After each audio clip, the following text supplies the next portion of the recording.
Hello everyone, I welcome you all once again to my education channel Prabhavi Education Hub, and in this video we are going to continue the part prime minister वाला जो हमने शुरू किया है।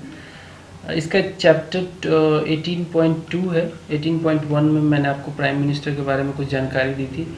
आज अब इस video में हम लोग पढ़ेंगे कि प्राइम मिनिस्टर्स के पावर्स एंड इनके फंक्शंस क्या क्या हैं।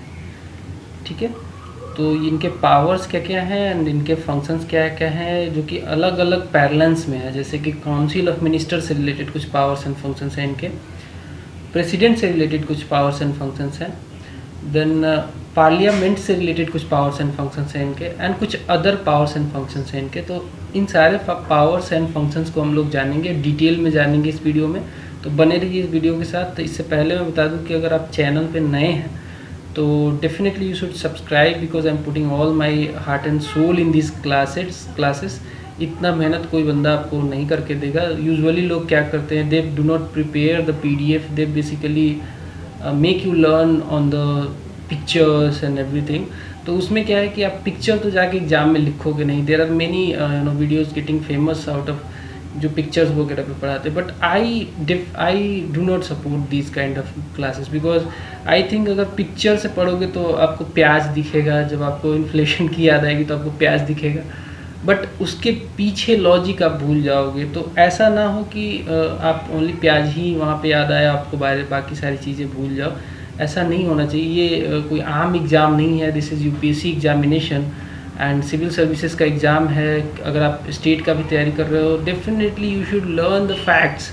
यू शुड नॉट आप इंटरटेनमेंट के पर्पज़ से नहीं आए हो यहाँ पे। You have to learn, you have to be focused about your study. Seriousness लाओगे तभी जाके सिलेक्शन होता है भाई। This is my experience. मुझे जो मतलब मेरे शॉर्ट स्पैन ऑफ लाइफ में मुझे जो मिला है वो यही है, और उसको मैं इनकलकेट करके आपको दे रहा हूँ। तो चलिए पॉइंट वाइज हम लोग पढ़ते हैं। यहाँ पे पहला जो पॉइंट है, that is about the powers and functions of the prime ministers. We will discuss in the subsequent points. ठीक है, देखिए पहला कॉन्टेक्स्ट जो हम लेंगे इनके पावर एंड फंक्शन से, वो we will take it in the relation to council of minister. Council of minister से रिलेटेड इनके क्या पावर्स हैं, क्या फंक्शंस हैं, वो जान लेते हैं। तो ये काउंसिल ऑफ मिनिस्टर्स से रिलेटेड जो इनका पावर है, उसमें पहला पावर आता है कि ये रिकमेंड करते हैं किसको, प्रेसिडेंट को। क्या करते हैं रिकमेंड, तो नाम फॉरवर्ड करते हैं, पर्सन्स का नाम फॉरवर्ड करते हैं कि भाई ये मिनिस्टर ये नाम है और ये मिनिस्ट्री मैं इनको देना चाहता हूँ। तो he recommends the names of the person for ministry to the president. मतलब इनका रिकमेंडेशन होता है मिनिस्टर बनाने में, एंड अल्टीमेटली प्रेसिडेंट इन्हीं के रिकमेंडेशन पे अपॉइंट करते हैं एक बंदे को जो कि मिनिस्टर बनता है। तो पहला पावर इनका तो यही एक्सट्रीम पावर है कि ये मिनिस्ट्री देते हैं लोगों को। यही रिकमेंड करते हैं प्रेसिडेंट को कि ये इनको आप रोड मिनिस्ट्री दे दीजिए, इनको रोड एंड ट्रांसपोर्ट देन इनको आप स्पोर्ट्स मिनिस्ट्री दे दीजिए, किसी को एनर्जी दे दीजिए, किसी को ऐसे डिसाइड करते हैं। यही डिसाइड करते हैं, जो किसी को home ministry. Everything is decided by him only, so he recommends the names to the president for the ministry. तो ओनली इन्हीं के द्वारा रिकमेंडेड जो नाम होते हैं उसी को प्रेसिडेंट यहाँ पे अपॉइंट कर सकते हैं एज ए मिनिस्टर। तो पहला इनका बहुत इंपॉर्टेंट रोल। दूसरा, he allocates and reshuffles the portfolios among the ministers. तो ये क्या करते हैं, कई बार आपने सुना होगा कि 6 पोर्टफोलियो बदल दिए गए, किसी को कोई ह्यूमन रिसोर्स मिनिस्टर था उसको कोई और मिनिस्ट्री दे दी, ऐसा आपने सुना होगा। तो he use to allocates and he use to reshuffle the portfolios जब भी चाहे, एनी टाइम इफ़ ही उनको लगता है कि ऐसा करना ज़रूरी है तो वो करते हैं। ठीक है, नेक्स्ट जो इनका राइट है related to the council of minister, जो पावर एंड फंक्शन है वो ये है कि ये कह सकते हैं किसी भी मिनिस्टर को, he can ask to resign और advise president to dismiss a particular minister. तो इनके पास ये पावर है। इन्हीं के मन के ऊपर है जो मिनिस्टर बने रहते हैं लोग। तो इनको बेसिकली पावर है कि किसी को भी बोल दें कि भाई आप रिज़ाइन कर दो मिनिस्टर से, बिकॉज हमारे बीच में डिफरेंसेस ऑफ ओपिनियन है। ठीक है, डिफरेंस बन रहा है ओपिनियंस का, तो इस वजह से मैं आपको बोल रहा हूँ कि आप रिज़ाइन कर दो। एंड इन्होंने कह दिया तो रेजिग्नेशन आता ही आता है। इन्होंने एडवाइस कर दिया प्रेसिडेंट को इसको आप एक काम कीजिए, डिसमिस कर दीजिए, तो प्रेसिडेंट डिसमिस करेंगे ही करेंगे। एंड तभी होता है जब डिफरेंस ऑफ ओपिनियंस होते हैं।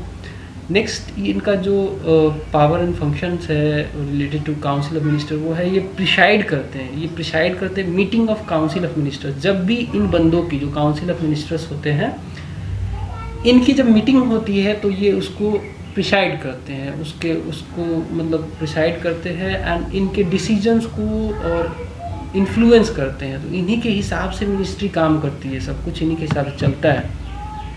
नेक्स्ट है he guides, directs, controls and coordinates the activities of all ministers. तो देखिए आपने सुना होगा मिनिस्टर्स को कि हमारे प्रधानमंत्री जैसे हमेशा, क्योंकि उन्हीं का प्लीजर जो है यहाँ पे एक्सट्रीम हो जाता है। हालांकि आपको कॉन्स्टिट्यूशन में लिखा हुआ मिलेगा कि the minister, council of minister and the PM itself work in the pleaser of president, लेकिन जो एक्चुअल, चूँकि ये लीडर है काउंसिल ऑफ मिनिस्टर के, तो इनका गाइडेंस समटाइम्स एग्जैक्टली बाइंडिंग हो जाता है मिनिस्टर्स के ऊपर। डायरेक्ट करते हैं, ये कंट्रोल करते हैं, कोऑर्डिनेट करते हैं उनकी एक्टिविटीज़ को, ठीक है।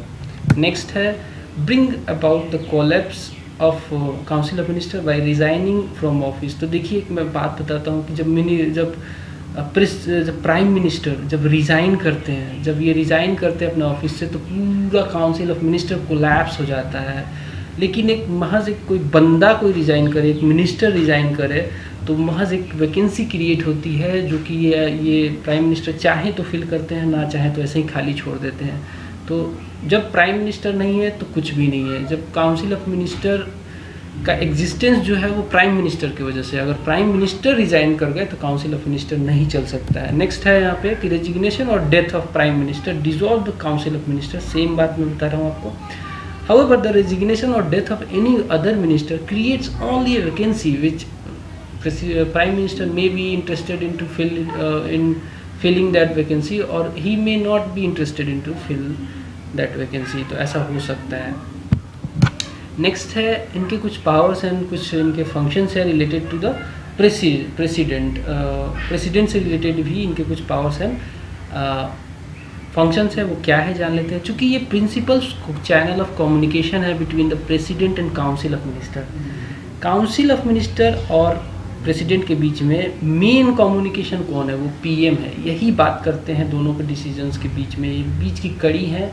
चूँकि लीडर है काउंसिल ऑफ मिनिस्टर के और प्लीजर पे काम करते हैं प्रेसिडेंट के, तो ये बीच के चैनल बन जाते हैं। तो ये क्या क्या करते हैं रिलेटेड टू प्रेसिडेंट, तो ये कम्युनिकेट करते हैं to the president all decisions of council of ministers related to administration of union of our country, या फिर कोई प्रपोजल है लेजिस्लेशन से, कुछ लॉ बनाना है, उसके लिए कुछ प्रपोजल आया है, वो सारी बातें कम्युनिकेट करते हैं ये प्रेसिडेंट को। तो क्या क्या करते हैं, एडमिनिस्ट्रेशन, यूनियन के एडमिनिस्ट्रेशन से रिलेटेड जो भी काउंसिल ऑफ मिनिस्टर का डिसीजन है या फिर कोई भी लेजिस्लेशन बन रहा है, उसमें कोई प्रपोजल आया है, वो सारी बातें जाके बक देते हैं ये प्रेसिडेंट को। कम्युनिकेट करना इनकी ड्यूटी है, ठीक है। नेक्स्ट है he also furnish such information relating to the administration of union और the proposal for the legislation whenever president may call for. जब भी प्रेसिडेंट मांगते हैं कोई स्पेसिफिक इन्फॉर्मेशन, कोई ऐसा इन्फॉर्मेशन मांगते हैं जो कि एडमिनिस्ट्रेशन से रिलेटेड है यूनियन के, वो इनको जाके देना पड़ता है। इनको कोई प्रपोजल ऑफ लेजिस्लेशन है, कोई लॉ बनाने के लिए कुछ प्रपोजल आया हुआ है, उससे भी रिलेटेड मान लीजिए कोई स्पेसिफिक इन्फॉर्मेशन प्रेसिडेंट मांगते हैं, तो ये जाके इनको प्राइम मिनिस्टर को उनको बताना पड़ता है कि ओके, मान लो कोई बिल आ रहा है, उस पर बोलेंगे प्रेसिडेंट कि ठीक है यार, इसके बारे में थोड़ा माइन्यूट पॉइंट्स मेरे को बताना। प्रेसिडेंट को प्राइम मिनिस्टर को जाके उनको बताना पड़ता है। नेक्स्ट है इफ़ प्रेसिडेंट सो रिक्वायर्स, जब भी प्रेसिडेंट को लगता है तब प्राइम मिनिस्टर को सबमिट करना पड़ता है कोई भी मैटर जिस पे डिसीजन आया है काउंसिल ऑफ मिनिस्टर के बिना कंसिडरेशन के। किसी मिनिस्टर ने उस पर डिसीजन दे दिया, कोई मैटर है जिस पे एक्चुअली जितने भी मैटर्स है उस पर कंसिडरेशन चाहिए होता है ओवरऑल काउंसिल ऑफ मिनिस्टर्स का। लेकिन मान लीजिए कई बार ऐसा होता है जिसमें एक मिनिस्टर ने खुद ही डिसीजन दे दिया कि चलो ये मेरा डिसीजन है और ये मैं बता रहा हूँ, और वो बात पता चली प्रेसिडेंट को, तो प्रेसिडेंट बोल सकते हैं पीएम को कि नहीं भाई, इसमें कंसिडरेशन नहीं हुआ है काउंसिल ऑफ मिनिस्टर का, तो इस मैटर को रखिए आप इसको सबमिट कीजिए काउंसिल ऑफ मिनिस्टर के पास, ताकि वो लोग इस पर कंसिड्रेशन अपना कर सकें। Next, PM also advises the president about the appointment of some important post of union। ठीक है, जैसे कि यूनियन क्या मतलब ओवरऑल कंट्री की बात करें तो अटॉर्नी जनरल ऑफ इंडिया, ये किसके एडवाइस पे होता है? तो PM एडवाइस करते हैं। अपॉइंटमेंट डेफिनेटली प्रेसिडेंट करते हैं, बट एडवाइस जाता है PM का। तो controller and auditor general again important post, portfolio, वहाँ पे भी PM का ही एडवाइस होता है। Then chairman and members of the UPSC, again किसका एडवाइस होता है? PM का एडवाइस होता है। Election commissioners, again chairman and members of finance commission and so on, these are the important post. इस पे एडवाइस किसका होता है? PM का। अब कुछ इनके पावर देखते हैं रिलेटेड टू पार्लियामेंट। पार्लियामेंट से रिलेटेड इनके क्या पावर्स हैं तो जान लीजिए। चूँकि ये लीडर हैं लोअर हाउस के, मतलब लोकसभा के, तो इस बिहाफ पे ये एडवाइस करते हैं प्रेसिडेंट को कि भाई प्रेसिडेंट साहब आप समन कीजिए, मतलब पार्लियामेंट को आप बुलाइए।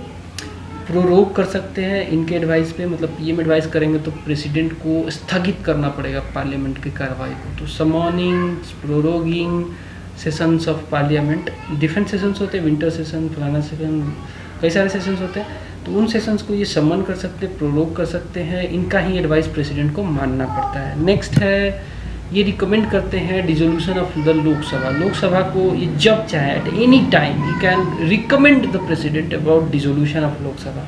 एंड जब लोकसभा डिसॉल्व हो जाएगी तो फिर से इलेक्शन करना पड़ सकता है। तो ये इम्पॉर्टेंट है कि ये कभी भी जब चाहे, इनका बहुत इंपॉर्टेंट पावर है, ये लोकसभा को डिसॉल्व करा सकते हैं। He recommend to the president and he also announces the government policies on the floor of Lok Sabha, floor of the parliament. तो जब भी गवर्नमेंट की पॉलिसीज़ होती है वो पार्लियामेंट के फ्लोर पे कौन अनाउंस करता है? क्या कोई मिनिस्टर जाके अनाउंस करता है? नहीं, ये अनाउंस करते हैं PM खुद।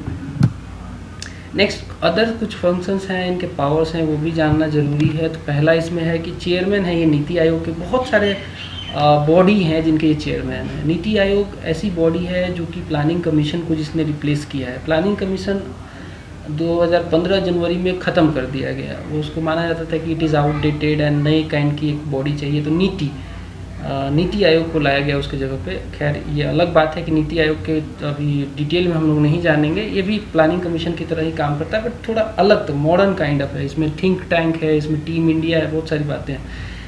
इसको चेयर करने का अधिकार PM को है। PM इसके चेयरमैन है। ये इनफैक्ट नेशनल इंटीग्रेशन काउंसिल के भी चेयरमैन है। अब नेशनल इंटीग्रेशन काउंसिल क्या है? नेशनल इंटीग्रेशन काउंसिल एक कॉम्बिनेशन ऑफ पीपल है, महान लोगों का ग्रुप है। जैसे कि इसमें कई वर्ग के लोग हैं, जैसे कि senior leaders, senior opposition leaders, then celebrities, बहुत तरीके के लोग इसमें मिलते हैं। और ये इसलिए है ताकि कॉम्युनलिज्म, राइट्स, दंगे फसाद, इन सब मैटर्स को लुक इनटू किया जाए और इंटीग्रिटी की बात की जाए, इंटीग्रेशन को मतलब और प्रोत्साहित किया जाए, यूनिटी लाई जाए कंट्री में। तो इसके लिए इस पर चर्चा होती है। इट्स काउंसिल, ठीक है। Then inter state council I have already covered, इसके भी चेयरमैन होते हैं PM। National water resources council, water एक बहुत ही इंपॉर्टेंट रिसोर्स है कंट्री का और बहुत ही डिप्लीट हो रहा है कंटिन्यूसली। धीरे धीरे इस वाटर टेबल हमारा नीचे गिर रहा है, वाटर की कमी हो जाएगी। ऐसे कई सारे हमारे सिटीज़ हैं, जैसे कि चेन्नई एक एग्जाम्पल है, मराठवाड़ा रीजन, बहुत सारे ऐसे रीजन है जहाँ पर अभी मतलब अभी से ही वाटर का स्कार्सिटी दिख रहा है। तो एक इम्पॉर्टेंट रिसोर्स है और इसके लिए काउंसिल बनाया गया है। इसके भी चेयरमैन होते हैं हमारे PM साहब। नेक्स्ट है, सिग्निफिकेंट रोल है इनका shaping the foreign policy of country. तो डेफिनेटली यही डिसाइड करते हैं कि किस कंट्री के साथ क्या रिलेशन होना चाहिए हमारा, और मैक्सिमम टाइम यही जाते हैं फॉरेन में और जाके घूमते हैं, देश विदेश के बड़े बड़े लीडर्स से बात करते हैं। Then he is also chief spokesman of the union of government.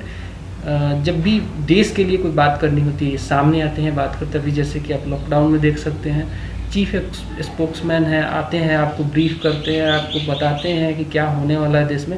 So he is the chief spokesman of the union government. Next है the crisis manager in chief at the political level during emergency. तो जब भी emergency होती है, वो चाहे किसी भी नेचर की हो, मे बी नेशनल इमरजेंसी में भी, फाइनेंशियल इमरजेंसी, किसी भी तरीके की इमरजेंसी होती है, he acts as a crisis manager in chief. Central level में बैठ के चीफ की तरह बैठे रहते हैं, सबको गाइड करते हैं कि ऐसे ऐसे इमरजेंसी को डील किया जाए।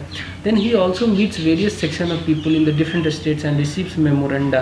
तो as a leader of nation ये जाते हैं, लोगों से मिलते हैं, डिफरेंट स्टेट के डिफरेंट पीपल से, कोई गरीब, कोई अमीर, कोई डिफरेंट सेक्शन से है, कोई माइनॉरिटी से है, सबसे मिलते हैं, जाके उनका मेमोरेंडा लेते हैं, तैयार करते हैं और उनके प्रॉब्लम्स को सुनते हैं और उस पर सोल्यूशन निकालने की कोशिश करते हैं। ही is the leader of party in power definitely, जैसे कि अभी नरेंद्र मोदी साहब हैं। ही is also the leader of BJP. He is political head of services मतलब आर्मी, एयरफोर्स, नेवी। तो एक्चुअली जो प्रेसिडेंट होते हैं वो कमांडर होते हैं, सुप्रीम कमांडर ऑफ सेना जो सर्विसेज होती है। लेकिन पॉलिटिकल हेड कौन होता है? Political head definitely prime minister ही होते हैं। इन्हीं के एडवाइस पे प्रेसिडेंट जो है वार डिक्लेयर करते हैं, इन्हीं के एडवाइस पे air force chief, army chief, navy chief का अपॉइंटमेंट होता है। तो पॉलिटिकल हेड हैं ये सर्विसेज के। ये सारे कुछ अदर्स पावर इनके फंक्शंस हैं। आई होप कि आपको अच्छे तरीके से मैंने समझाया है यहाँ पे, एंड उम्मीद करता हूँ कि आप रिवाइज़ करोगे जब मैं PDF दे दूँगा। तो that's all from this video, and मिलते हैं अगले वीडियो में। तब तक के लिए नमस्कार।